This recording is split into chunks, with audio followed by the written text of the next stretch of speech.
Hello, hello again, everybody. Today we're going to be talking about complex numbers and algebraic numbers and transcendental numbers.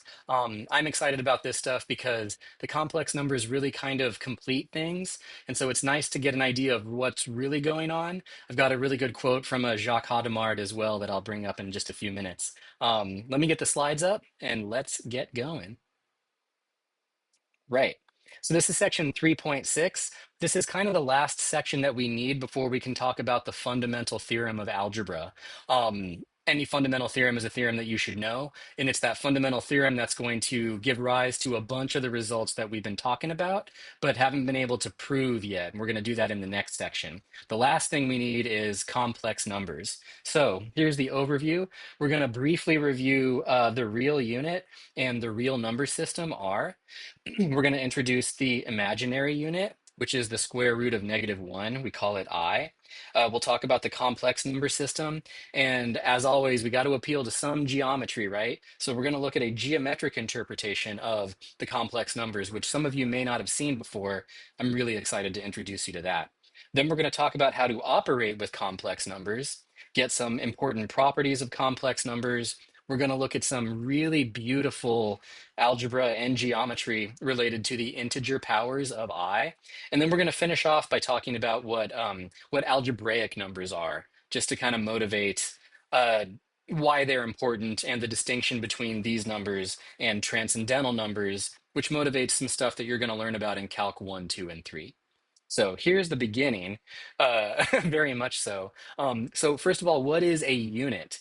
I know I've been using this phrase for a while. I kind of described it verbally at one point, but a unit is just a quantity with which we count or measure other quantities. That's what it is, a unit. You can think of things like inches, centimeters, miles, kilometers. Those are units. They're basically set magnitudes or set values that we use to measure other values. So that's what a unit is. Now, the real unit is the number one, and it's called the real unit because it is the number with which we count or measure all other real numbers. So, for example, 2 is 1 plus 1. We can describe the number 2 in terms of ones. So, 1 is the real unit. -5 is -5 ones. Square root of 2, it's square root of 2 ones. Pi is 3.141592 dot dot dot ones. So that's why we call it the real unit. It's the number that we count all other real numbers with, okay? Now, we've explored the real numbers before. We took a look at them back in chapter 1.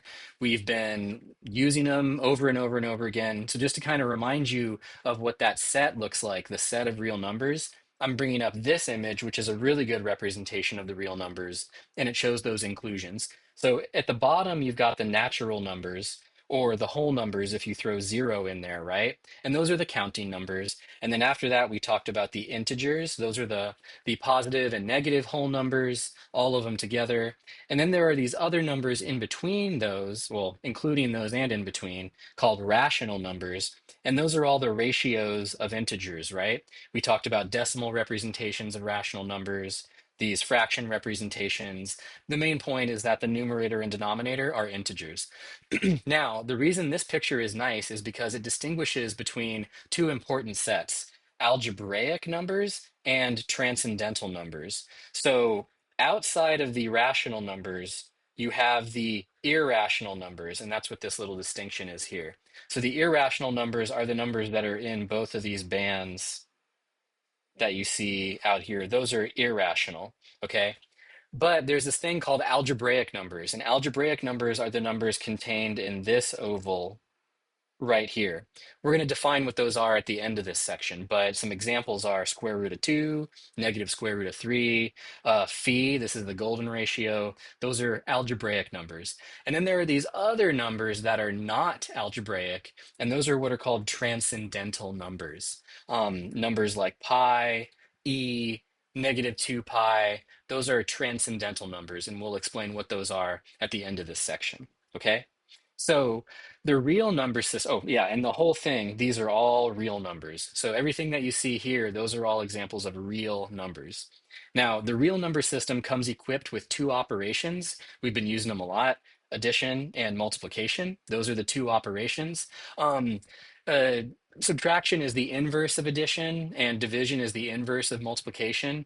And you don't really need to include those operations to talk about the real number system because you can just talk about having additive and multiplicative inverses of the numbers in the real numbers. So that's why there's just these two listed.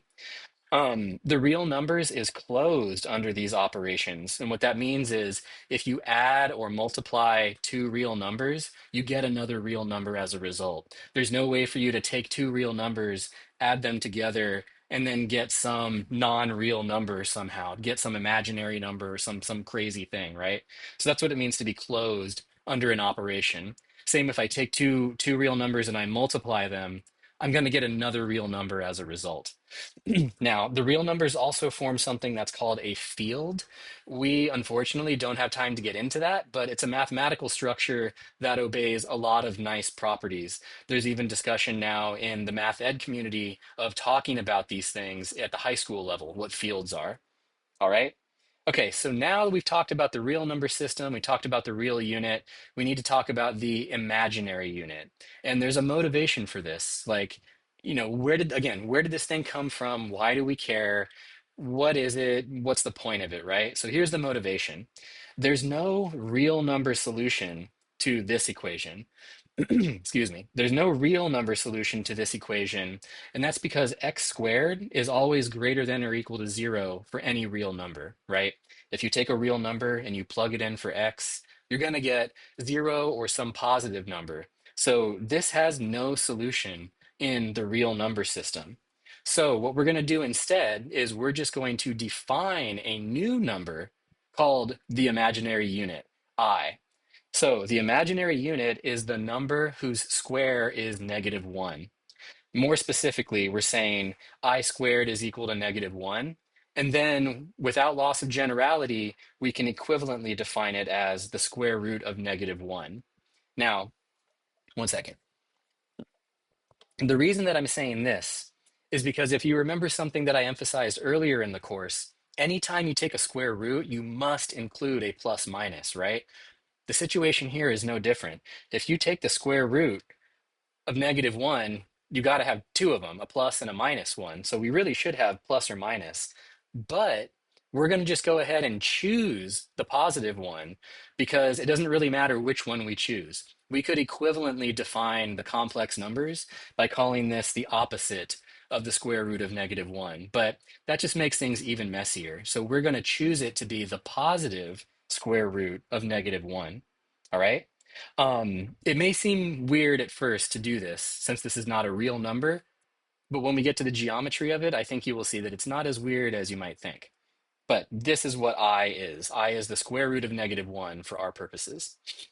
Um, Now, in analogy with the real unit, 1, I is the number that we use to count or measure all imaginary numbers. So 2i is 2i's, it's I plus I. -5i is -5i's. Uh, I times the square root of 2 is square root of 2i's. I pi is pi i's. So what we're doing is we're just counting i's using this imaginary unit. That's the big idea. Okay, a little note about the nomenclature here, the word imaginary. It's a really unfortunate naming. Calling this the imaginary unit and calling imaginary numbers imaginary is just really it's a sad result. Imaginary numbers are not imaginary. They are very much existent. I don't want to say real because I don't want you to confuse that with real numbers. But these numbers, imaginary numbers, are not imaginary in the colloquial sense. They're not non-existent, made-up things. They very much exist. So a more appropriate name for imaginary numbers would be orthogonal numbers. There's always like a mild debate in the mathematical community about renaming them orthogonal numbers, but we just don't because it'd be way too hard to set a brand new standard this many years out. So, but I want you to think about it like this. Maybe a better name for imaginary numbers would be orthogonal numbers. And if you remember, orthogonal just means at a right angle or perpendicular, right? The term imaginary, that word to call them imaginary numbers, was actually chosen specifically to be derogatory, to be mean by Rene Descartes. Which is kind of ironic, as we're going to see in a couple minutes here. But it was this guy who started calling them imaginary numbers to basically dump on them and be like, yeah, these are not like, they're not cool. They're just imaginary, made up things, right? So the reality is that square roots of negative numbers are not uncommon. So you might think that this is a really bizarre thing, but it's not. They were first used in ancient Greece. So we're talking thousands of years ago, these numbers were first used, and they were formalized in 1572. So hundreds of years ago, they were made formal in the mathematical community as objects of interest and objects that you could use, okay? And then they were popularized in the late 1700s, so we're talking 300 years since people have been using them greatly in the mathematical community. So they are very common, they're very popular, they get used a lot. They're not imaginary, they're existent, okay? So let's talk about why. Let's see why. But before we do that, an important note: if you want to work with square roots of negative numbers, you need to immediately rewrite them in terms of I before you do anything else. Okay, so if you come across something like the square root of -9, the first thing you do is you write it as I times square root of 9, right? This shows the process of how that's working. So square root of -9, we can write that as the square root of -1 times 9. We can split that up using properties of radicals, which we'll talk about in chapter 4. And then this is I. Square root of -1 is I. And then the square root of 9 is 3. So we can write this as 3I. If you got square root of -28, very first thing you do is write it as I times the square root of 28. I should have put an intermediate step in there, right? First thing you do. If you want to work with this, if you want to like multiply two radicals of negative numbers, immediately convert them to i's first. Pull the i's out, as I like to say. There you go. So you should have I times root 5, I times root 16, and then everything else works the way that it should. Just a reminder, I squared is equal to -1 by definition. So that's why I'm getting this result right here. So if you encounter a square root of a negative number, the first thing you do is rewrite it in terms of I before you do anything else, okay? All right, okay. Now that we have this imaginary unit, I, we can finally talk about the complex number system and what complex numbers are. And then we'll get a really nice geometric interpretation in a couple of minutes, okay? So first, a complex number is a number of this form, a plus bi, where a and b are real numbers, and the number a is what we call the real part of a plus bi, and b is what we call the imaginary part of a plus bi. Okay? Now, if a is equal to 0, then you just have bi, and in that situation, we call that a purely imaginary number. Imaginary or purely imaginary. This means you don't have a real part. You only have an imaginary part, so your number is purely imaginary. And if b is equal to 0, then you don't have this term at all. You just have this term. And in that case, we say the number is a real number, or we call it purely real. All right? Let's look at some examples. So 5 plus 2i, that's a complex number. It's got real part 5 and imaginary part 2. There's the real part, there's the imaginary part. 7 minus pi I, that's a complex number. The real part is 7, the imaginary part is negative pi. 0. 0 is a complex number. You can write it as a complex number. It's 0 plus 0i. So the real part is 0, and the imaginary part is 0. So it's a complex number. Any number that can be written in this form is a complex number, where a and b are real numbers. Those are complex numbers, right? 3.6i, that's a complex number because I can write it as 0 plus 3.6i. The real part is 0. The imaginary part is 3.6. So this number is what we call purely imaginary because it's got a zero real part. Similarly, negative 27, that's a complex number. We can write it as negative 27 plus 0I. This is a situation where the imaginary part is 0. So this term basically disappears and you've got negative 27. So this is a purely real number. All right, that's how it all works out. Now we can finally make better sense of this diagram, this figure. This is one that I showed way back in section 1.2, I believe, like the second day of class, right? The second lecture.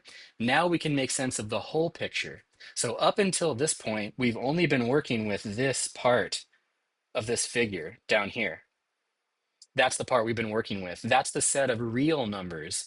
Zero, natural numbers, integers, rational, algebraic. We'll talk more about those in a minute. And then all of these are real numbers. And the irrational numbers are these ones, and the rational numbers are these ones right here. Now that we have this new number, I, we get a whole different set, the complex numbers. The complex numbers. And remember, a complex number is anything that can be written as a plus bi, where a and b are real numbers. So because of that, we kind of just extend the figure up a little bit, right? So these numbers here, these are all purely imaginary numbers. I, negative 2i, 1/2 of I, root 2i, pi I, ei. These are all imaginary numbers, and these are all real numbers, okay? Imaginary numbers can still be algebraic. So these are all the algebraic numbers. That's actually why this diagram's a little better because it talks about real algebraic versus imaginary algebraic. Imaginary algebraic. There's different ones, and all of these are algebraic numbers. Okay, and then you have transcendental numbers, which is the rest, the ones that are, these are all transcendental numbers right here in that band. So imaginary numbers literally let you extend things to a broader number system called the complex number system, which is pretty cool. All right, so now that we've got this new unit, we've got this definition of complex numbers, we kind of see how they fit in with real numbers. The next question is, what's the geometry, right? Like I said before, I'm a geometer. Algebra and geometry are best friends forever and ever. Where's the connection? How are they connected? If we have all this information about imaginary and complex numbers, what is the geometry? So you might remember that we have a geometric interpretation of R. We call it the real number line. You've been looking at it since you were a little kid, right? So the interpretation of the real number line assigns to each real number a point on a line, right? Remember back in, man, it was like, I think it was section 1.2. Pretty sure it was 1.2. It was like, oh, if you have a real number, it appears on this line. And if you have a point on this line, then it's a real number, right? Okay, so my question to you all, and I want you to ponder this to figure this out. How can we develop a geometric interpretation of C, the complex numbers? All right, so my questions to you, how can we develop this? Remember, I is not a real number. So where should we put I, geometrically speaking? All right, think about that for a minute, ponder it. Where the heck do we put I? All right, maybe draw a real number line first and think about that, and then just ask yourself, where do we put I? Now, this is the time when you want to say something out loud. Say it out loud and see if what you're saying makes sense. Even better if you're watching this with a friend or watching this with a peer, tell them, talk to each other. Where would you put I if you wanted to describe C? All right. Okay, now the answer I'm going to give you is one that one of my students told me when I asked them this question, man, a few years ago. And they said, well, I would be in another dimension. And I was like, you know what? You're exactly right. I would be in another dimension. It would be in a totally separate dimension from the one where the real numbers are, right? So this is the geometric interpretation of the complex numbers. Surprise, surprise, it is the plane, R2. It is the plane. They are what we call isomorphic. But let me explain some of the geometry here. This axis is what we call the real axis. And every real number lies on this axis. Every real number, rational, irrational, transcendental, algebraic, doesn't matter. Every purely real number lies on that axis. But I is not a real number. So I does not belong on this axis. It belongs on a totally separate axis that is perpendicular or orthogonal to the real axis. And this is what we call the imaginary axis. So all the purely imaginary numbers lie on this axis right here. So purely real, purely imaginary, complex. That is what the complex numbers look like. Let's look at some examples. How about this one right here? This is the complex number 2 plus I. And here's the beautiful part. If you are comfortable working with the plane, the XY plane, you are comfortable plotting complex numbers. If you can plot a point on the plane, you can plot a complex number. The point 2 plus I is 2 units to the right and I units up. 2 plus I. What about 2 minus I? 2 units in the positive real direction, I units in the negative imaginary direction. There it is. Zero is right at the cross section, right? Right at the intersection of those two things, zero and zero. That's the only number that behaves that way, that has both zero imaginary and real part. Um, doesn't matter what the numbers are involved in the coefficients, right? They can be rational, they can be irrational. That's okay. Oops, sorry. They can be irrational. That's okay. That's what this is. So the complex numbers is the plane, and that's what I want you to take away from this. This is the complex number negative 2 plus 5 halves I, negative 2 in the real axis, 5 halves in the imaginary axis. And then you get to that point. That's it. Maybe now you can kind of see why the term orthogonal numbers is a little more preferable. You can think of imaginary numbers as orthogonal to the real numbers, at a right angle to the real numbers. Very literally, very simply, very practically, that's what they are, right? So I used this word before, let me use it again. The set of complex numbers, C, is isomorphic to the real plane. Isomorphic basically just means they're the same up to certain properties, I'll say, certain properties. Every point on the plane corresponds to a complex number and vice versa. Just like we talked about in chapter one, how every real number or every point on the real line corresponds to a real number and vice versa. Same thing. Now, here is what is so funny to me. The geometric interpretation of R2, that's called the Cartesian coordinate system, and it's named after Rene Descartes, right? This is the guy that popularized the Cartesian coordinate system. This is also the guy that coined the term imaginary number to be derogatory to imaginary numbers, and yet his Cartesian coordinate system, R2, the plane, is the best geometric interpretation for imaginary and complex numbers. Just hilarious, right? Just hilarious. So I guess beware what you say. Um, this I mentioned before. Notice that every real number still lies on the real line. This is the real line. That's it. And every imaginary number lies on the imaginary axis, which is orthogonal to the real axis. So every imaginary number is orthogonal to every real number, perpendicular. Right. Now, here's a really cool quote.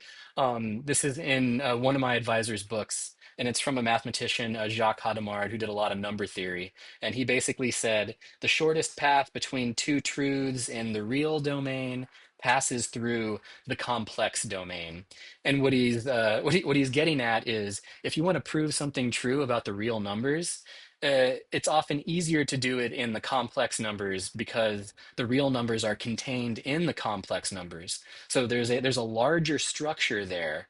And if you can prove something about this larger structure, you get the result for real numbers for free.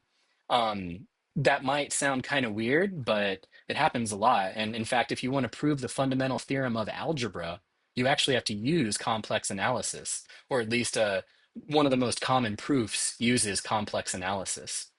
Yeah. All right.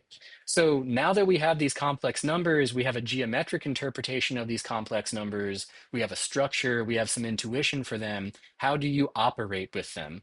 Well, just like with the real numbers, the complex number system comes equipped with addition and multiplication. So you can add two complex numbers, you can multiply, you can subtract, you can divide, and the complex numbers are closed under these operations. So what that means is if you add two complex numbers, you're going to get a complex number back. If you multiply two complex numbers, you're going to get another complex number back. There's no way for you to operate in these ways on complex numbers and somehow leave the plane. You're not going to be able to just like do something with addition or multiplication or division or subtraction to these complex numbers and then pop off the plane somehow. That will not happen. Complex numbers also, or the complex number system also forms a field, just like the real numbers, but we won't go into that. So, how do we operate? Well, the good news is operating with them is actually very simple. There is not much more to learn except I squared is equal to -1. That's about it, the definition, right? So, we say two complex numbers are equal if and only if their components are equal. So a plus bi equals c plus di if and only if a is c and b is d. That's it. Not too bad, right? How do you add two complex numbers? You add them component wise. This plus this, well, you add the real parts and you add the imaginary parts. That's it. It really very much is just combining like terms. That's it. Here you've got the real terms. Here you've got the imaginary terms. Combine like terms, and you've added the complex numbers. Same thing for subtraction. How do you subtract? You do it component wise. A minus C, B minus D, just like that. Sweet, right? Nothing new to learn. You're just adding them component wise. Here's some examples. 4 plus 2i plus -8 plus 7i. Do it component wise. 4 minus 8, 2 plus 7, and then that's the new complex number. One thing I want to point out here, notice that when we combined these two complex numbers, when we added them, the result had the form of a complex number. So when you're doing these operations, make sure that your final answers are written in the form of a complex number. That's important. That's not a trivial thing. Because remember, each one of these numbers corresponds to a point on the plane. So when you write a complex number down, we want to be able to visualize where it is on this plane, okay? Right, next example, same thing here, component wise. Component wise. Simplify, combine like terms, and there's your complex number as a result. Multiplying. So the best thing about multiplying, this is the technical uh, result for how to multiply complex numbers, but here is the best part.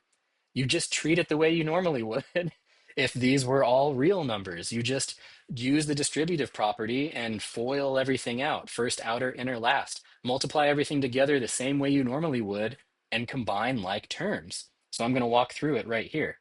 Here we're going to do the actual multiplication, right? First, outer, inner, last. Then you just got to remember that I squared is equal to -1 by definition, right? So I simplified that to that. I combined like terms here. If I've got ADIs plus BCIs, then I've got AD plus BCIs. All right. Now, -1 times BD is just negative BD. So now I'm going to combine the real terms to get AC minus BD. And voila, there it is. So if you want to multiply two complex numbers, just do it the way you would think. Multiply it out, combine like terms. Just remember that I squared is -1, and you're good. Okay, here's a couple examples. Again, just foiling everything out. Oops. First, outer, inner, oops, let me do that again. First, outer, inner, last. I did it wrong again, huh? Anyway, you'll work it out, I'm sure. And then you end up with a complex number at the end. Here I'm multiplying two purely imaginary numbers. This will just be 14 times I squared. Remember, I squared is -1, so this is -14. And then at the end, I'm going to write it in the form of a complex number just to hammer home and emphasize where that point is on the complex plane. -14 along the real axis, 0 along the imaginary axis. All right? Okay. Now, maybe this procedure is looking kind of familiar. When we added or subtracted or multiplied and divided, it had a really nice algebraic interpretation, but what about a geometric interpretation, right? What's happening when we add these things? If you remember back from chapter 1, we looked at it as almost a vector operation, right? When we added two real numbers, it kind of like moved us along the real line. Well, you might have noticed that when we were adding and subtracting two complex numbers, it was identical to when we added vectors, when we were adding vectors that were two-dimensional. Well, guess what? It is the same. It is literally the same. So when you add two complex numbers or subtract two complex numbers, you're just doing vector addition or vector subtraction. Here we go. Let's look at this one expressed in terms of vectors. 4 plus 2i plus -8 plus 7i. I'm writing this complex number as a vector now, 4, 2. Real part, imaginary part. This one as a vector, real part, imaginary part. Add these two vectors the same way we did back in section 1.4 or 5. Maybe it was 1.5, I think. All right, and then we get -4, 9. This is -4 plus 9i. So addition and subtraction of complex numbers is just vector addition. Multiplication also has a very lovely geometric interpretation, but it's easier to see after we learn some trigonometry. So unfortunately, I will have to hold off on that until chapter 6, but I'll be excited to show that to you. And if I remember correctly, you will actually discover that when we get into trigonometry, which is pretty fun. All right. Okay. Now we need to talk about some properties. Wait, am I already on properties? Mm, not quite, still operating, but I would consider this a property of a complex number. We need to talk about complex conjugates. So let's say we have a complex number, z equals a plus bi, then its complex conjugate is denoted with a bar over the number, and it's defined like so. The conjugate of a plus bi is a minus bi. All right. So for example, if we have the complex number 2 plus 3i, its conjugate is the number 2 minus 3i. And if we have the number -6 minus 5i, its conjugate is -6 plus 5i. So when you hear the word conjugate in this class, we're going to hear it in another context too. When you hear the word conjugate, we just mean to change the sign in between the two terms. All right. That's really all it means. Um, yeah, so like again, if this is a positive, then it becomes a negative after conjugation.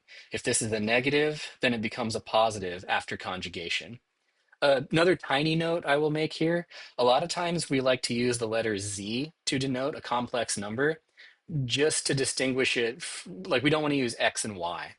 X and Y already have pretty popular interpretations geometrically, you know, the x-axis and the y-axis. So a lot of times when we're talking about a complex number, we like to use the letter Z, just a heads up. Okay, now some interesting results. The product of a complex number and its conjugate is actually a real number.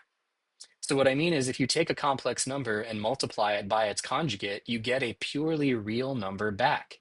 More precisely, if your complex number is a plus bi, and you do a plus bi times its conjugate, you get a squared plus b squared, which is a real number. A is a real number, b is a real number, a squared's a real number, b squared's a real number, a squared plus b squared's a real number. So if you multiply these two things together, a complex number and its conjugate, you always get a real number.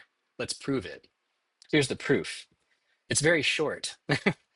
Here's z, here's its conjugate. Multiply it out the same way we just talked about. FOIL, distribute, however you want to say it. We're going to get a squared, negative abi, positive abi, and then negative b squared I squared. So these terms cancel. In fact, let me actually cancel them here. Here we go. These terms cancel out. And then remember that I squared is equal to -1, and negative times negative is a positive, and so we get a squared plus b squared. Yeah, does this look a little bit familiar? Maybe we've seen something similar. What I'm noticing here is this is equal to this. This structure looks quite familiar to me. Hopefully it looks kind of familiar to you, because guess what? This is the sum of squares formula. So, as a corollary to that result, over the complex numbers, we have a factor form for a sum of squares. I kind of teased this result earlier back in section, oh geez, what was it? 3.2, I believe, right? This is the sum of squares formula. And the proof of it we just looked at, right? The only catch here is this formula is only valid when you're working with complex numbers, because here this involves I. It involves I. Um, but now maybe you can see another reason why the complex numbers kind of complete everything, right? We had a difference of squares formula. We had a sum of cubes formula, a difference of cubes formula. Now we have a sum of squares formula. As long as you're allowing yourself to work with complex numbers, everything's even better, right? Shortest path between two truths in the real domain passes through the complex domain. Cool stuff. Okay. All right, now let's use this for a minute. Let's use conjugation and let's use this sum of squares formula to write this complex number in standard form a plus bi. Now, I want you to try this on your own. I'll give you a hint. But the thing I want to point out here is that as this is written, it's not written in standard form. It's not written as a plus bi. But remember, every complex number can be written in the form a plus bi. So my challenge to you is to write this number in the form a plus bi, where a and b are real numbers. Okay? Think about it for just a moment.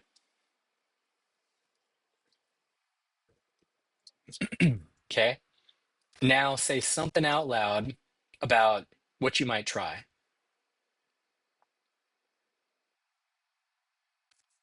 Okay, and now work it out. I will give you a hint. Multiply by a clever one. That's my hint. Multiply by a clever one. You have to come up with the one, though. All right. Okay, here we go. So we're going to multiply by a clever one, and it's no coincidence that we were just talking about conjugates and the sum of squares formula, because the clever one we're going to multiply by is exactly the conjugate of 3 minus 4i. I'm sorry, the conjugate of 3 plus 4i. 3 minus 4i divided by itself. That is the clever one in this case. And when we do that, watch what happens. In the denominator, we're going to end up with a sum of squares. That's the sum of squares formula. 3 plus 4i times 3 minus 4i is 3 squared plus 4 squared. The numerator is just going to be 3 minus 4i at this point. So when we simplify the denominator, we get 25. And now we're going to have 3 over 25 minus 4 over 25i. Boom. Now it's written in standard form. See? That's standard form. Every complex number can be written in standard form. All right. Um, Now, what's the real part? The real part is 3/25ths, so we can visualize that on the plane. The imaginary part is -4/25ths, so we can visualize that on the plane, and we could plot this point. We could literally plot where this is, okay? Um, this note that I said at the bottom, I actually said this earlier. Just remember that when you're working with complex numbers, you always have to write them as complex numbers. So if you have something like the number 3, but you're working with complex numbers, you need to write it as 3 plus 0i, just to emphasize that you're working in the complex numbers, not just the real numbers. Okay? All right, now let's talk about some properties. We already got a bunch of properties, but here's some more. The conjugate of a real number is the real number itself, i.e., if r is a real number, then the conjugate is just itself. If you have a complex number, double conjugation just takes you back to that original complex number. Let me zoom in a bit here. The conjugate of the conjugate is the original number you had to begin with. There's a reason for that. Let me give you a geometric explanation. If you want, you could prove it algebraically. It's not that difficult, but you can prove it algebraically. Try it on your own. Just make up an arbitrary complex number, a plus bi, conjugate it, and then conjugate it again and see what you get. You'll get a plus bi again. But let's look at the geometry of this for a minute, because I think the geometry is very elegant. And I included one of these on that original figure, right? So take a look at this number right here, 2 plus I. Its conjugate is 2 minus I. So conjugating a complex number is equivalent to reflecting it across the real axis. That's geometrically what's going on with conjugation, right? So here, I conjugate it, that changes the sign of that imaginary part to negative. So this goes to there under conjugation. Now you can really see why if you doubly conjugate, you just end up where you started. If I conjugate this, I get that. And then if I conjugate that, I get this. So you're just going back and forth. Also, if you conjugate a real number, you're reflecting through the real line, so that number is not going anywhere. If I take the number 1 and I conjugate it, I'm going to end up with the number 1. It doesn't change anything. That's the whole idea, right? Okay. Now, where were we? Where were we? Where was I? Oh yeah, so we just talked about conjugation.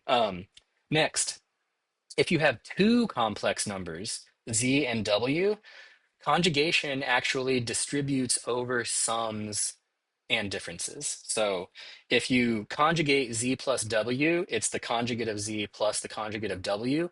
Conjugation also distributes over products. So if you take two complex numbers, multiply them, and then conjugate that result, that's the same as conjugating the two numbers first and then multiplying them. You will get the same thing.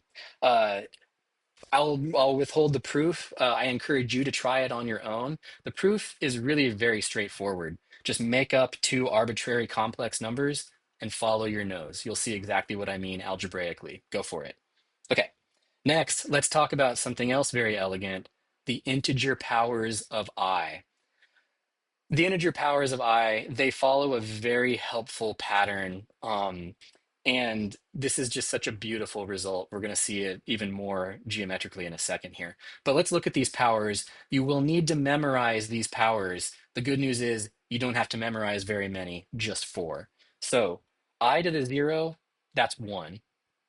Anything to the 0 is 1, right? I to the 1, that's I. You got one I, you got one I. I squared is -1 by definition. We defined I squared to be -1. What is I cubed? Well, it's I squared times I, but I squared is -1, and -1 times I is -I. So I cubed is -I. What is I to the 4th? It's I squared times I squared, and I squared is -1. -1 times -1 is 1. And what you'll find is that that pattern continues. Notice this is 1 and this is 1. That's it. Those are all the integer powers of I that you could ever get. 1, I, -1, I. And then they just repeat. They just repeat. So in other words, the integer powers of I, they repeat every fourth power. You only need to know these four. And if you know these four, you can compute any integer power of I just by modding out by 4, basically dividing by 4 and looking at the remainder. So these are the four that you must memorize, okay? 1, I, -1, I. So if you want to compute a larger power of I, like what if you want to compute I to the 126? Well, divide 126 by 4 and do I to the remainder, and that's the answer. Here's a bunch of examples. What about I to the 13? Well, we can write it as I to the 12th times I to the 1. I to the 12th is I to the 4th cubed, which is 1 cubed. So you're just left with I. The way that I think about it is how many times does 4 go into 13 and what's the remainder? Well, 12 is divisible by 4, so that wipes out and you're just left with I to the 1. So I to the 13th is I to the 1, which is I. How about this? I to the 87. Well, you've got I to the 84th, which is divisible by 4, so this disappears, and you're just left with I cubed. I cubed is negative I. That's it. Negative integers are okay. Like negative integers are okay. It all works the same way. 28 is divisible by 4. So this is going to be the same as I to the 0, which is 1. That's it. 482. 480 is divisible by 4. So that's going to be 1. And you're just left with I squared, which is negative 1. That's the way that I like to think about it. So basically, divide this power by 4, take the remainder, and that'll tell you what power you need, which power of I. Pretty cool, huh? I think that's sweet. You'll get some practice with that on the homework, but I want to look at something that's even more beautiful. So again, algebra and geometry, the connection is just phenomenal. Let's look at what this looks like geometrically. So let's look at integer powers of I.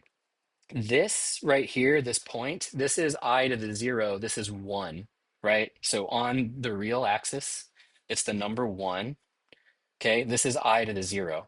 Now, when we multiply that by I, we get I to the 1, which is I. And so what's happening is this point gets rotated to that point. Multiply it by I again. I times I is I squared. I squared is negative 1. There's negative 1 on the real axis, right? So there's I squared right here. Multiply it by I again.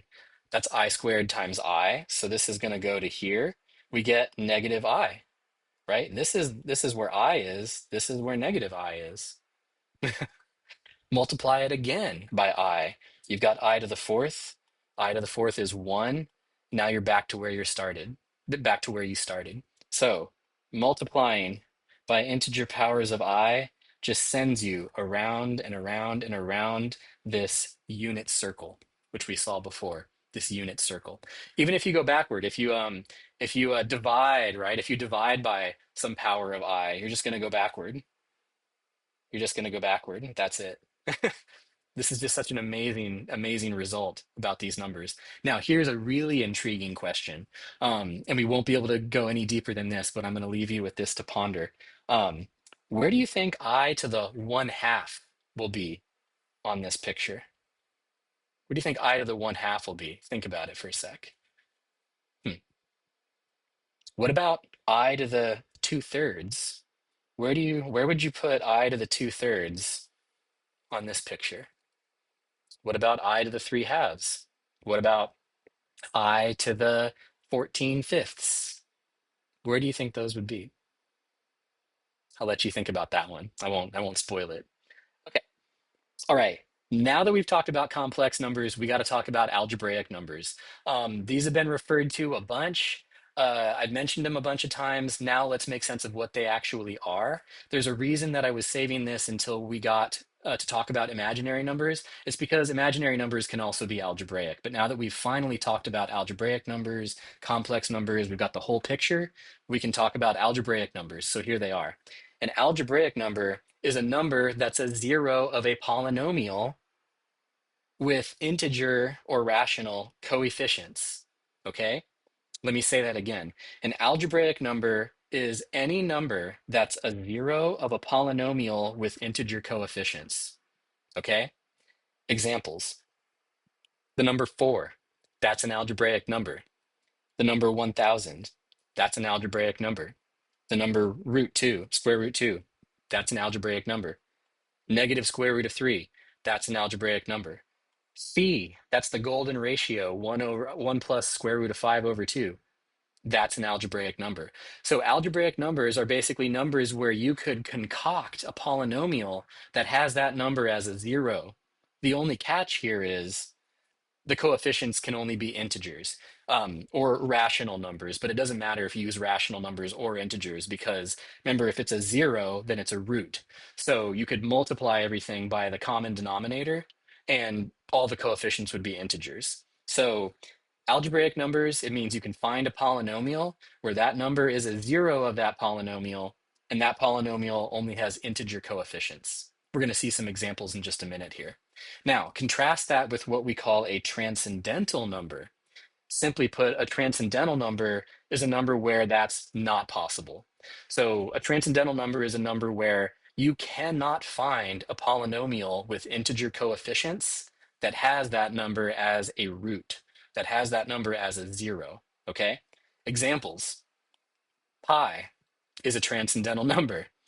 E is a transcendental number. We'll talk about E in chapter 4. Negative 2 pi is a transcendental number. Natural log of 2 is a transcendental number. These are all numbers where you cannot find a polynomial with integer coefficients that has this number as a root, that has this number as a zero. It is not possible to do that. That's what a transcendental number is, okay? Now, this is kind of what I just said, but maybe a little more clarity. For counterexample, in order for the number pi to be the zero of a polynomial, at least one of the coefficients will have to be irrational. Okay, as in whatever the coefficients are, like at least one of them will have to be irrational. That's why pi is transcendental, not algebraic. But I also want to point out that not every irrational number is transcendental. So there's a difference between these. Irrational does not mean transcendental. Okay, irrational does not mean transcendental.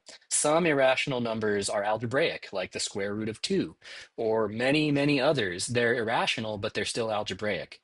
Now, why are these numbers important? Why is the distinction important? Because in a very real sense, computers cannot see transcendental numbers. This might surprise you, but I talk about this in all of my classes, especially in my calculus classes.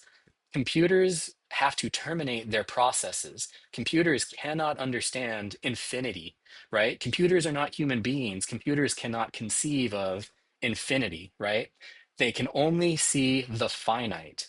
Computers can only see the finite.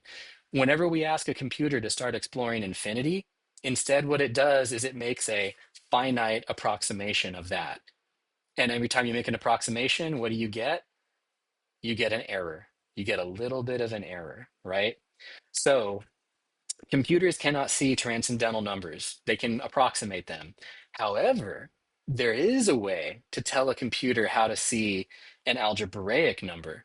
And that's because algebraic numbers can be identified by a vector whose components are the coefficients of the polynomial that has that number as a zero.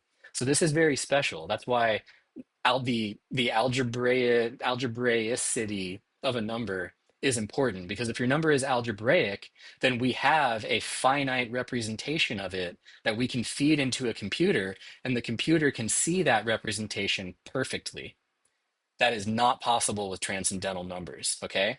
So if you want to explore transcendental numbers, if you want to like look into them or find them, that kind of thing, you need approximation algorithms. That's why the theory of approximation is so important. That's why we study calculus. That's why we talk about it in this class. And you're going to learn one of these algorithms when you take Calc 1.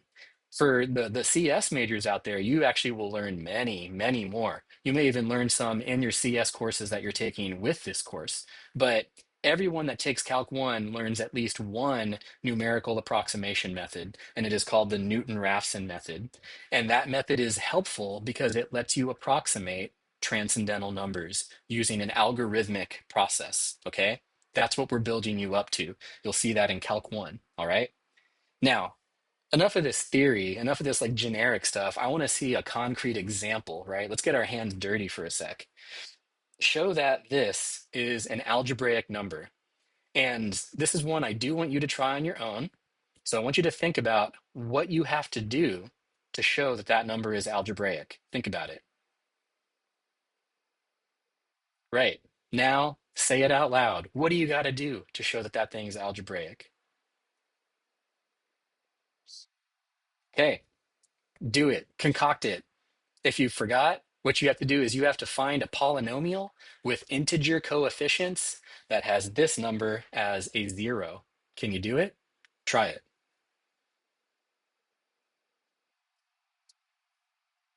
All right, here we go. Let's do it together. Um, For these types of things, because these numbers are simple enough, go for the low-hanging fruit. Go for the easiest possible polynomial with integer coefficients that you can think of. So how about this one? How about this one? X cubed minus 7. My claim is that this polynomial has this as a 0, okay? We're going to show it right now. Plug it in. We're just going to verify it directly. Plug in cube root of 7 for this polynomial, and let's see what we get. Cube root of 7 cubed, those cancel. 7 minus 7 is 0. Done. We've proved it. So cube root of 7 is an algebraic number. One thing I want to point out, cube root of 7 is an irrational number, but look, we could identify this number with this vector. 1, 0, 0, negative 7, because these are the coefficients of the polynomial that comprise the polynomial that has this as a 0. 1x cubed plus 0x squared plus 0x plus negative 7. Simplify this algebraically and you'll get this. So we can identify this number with this vector, and this vector is finite, so a computer can see it. Now, remember, with irrational numbers, they've got an infinite decimal representation that doesn't repeat forever. It may have some patterns, but not forever, right? So the decimal representation of this number is something that a computer can only approximate. But we could express this number as this vector, and the computer can see it precisely.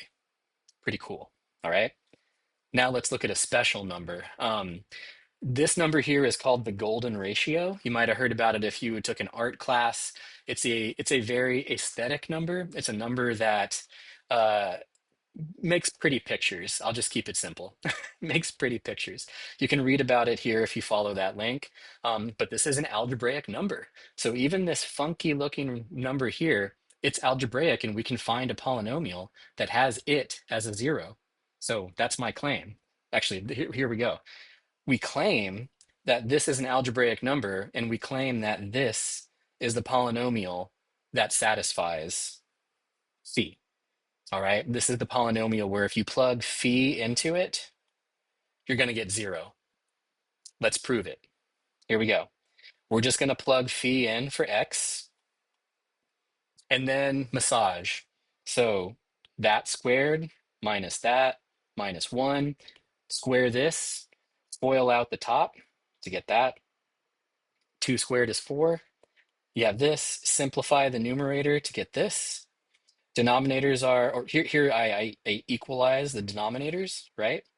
Now I can add the numerators to get this. You get some cancellation. This cancels with this. 6 minus 2 is 4. 4 over 4 is 1. 1 minus 1 is 0. Heyo, there we go. That's it. So by definition, phi is an algebraic number, and we just proved it. That's it. Yeah, that's it. And you could think of this as, look at the coefficients here. That'll give you the vector that identifies with that number phi. All right, one more. I mentioned this a few minutes ago, but imaginary numbers, complex numbers, can also be algebraic. So I want you to try this one again, or try this one on your own. Show that 2i is algebraic, okay? Go for it. Think about it. What do you got to do? Say it out loud. What do you got to do? And work it out. See if you can come up with that polynomial that has that as a 0. All right, here we go. Let's do it together. We just need something that will make that will give you 0 when you plug in 2i. So here we go. How about z squared plus 4? So if you take the polynomial z squared plus 4, it'll factor over c because now it's a sum of squares, and we're working in c, so we can factor that over c. Z squared plus 4, z minus 2i times z plus 2i. And notice that if I plug in 2i, I get 0. 2i minus 2i, 2i plus 2i, 2i minus 2i is 0. 0 times anything is 0. Boom. I just proved that 2i is algebraic, and this is the polynomial that shows it's algebraic. This is the associated polynomial that you can identify to I with. There we go. 104. 104. So this lets you talk to computers. It lets you point this number out to a computer in a vector form, which is pretty cool. All right. That being said, let's play, okay? I am always super excited about this section. The homework for this section is also very cool. Thank you again for taking the time to watch this and listen. Please ask questions, talk to me, talk to your instructor. This is just really cool stuff. And now we've got everything we need to talk about the fundamental theorem of algebra, which we will talk about in the next section. So until then, have fun. Thank you, everybody. See you next time.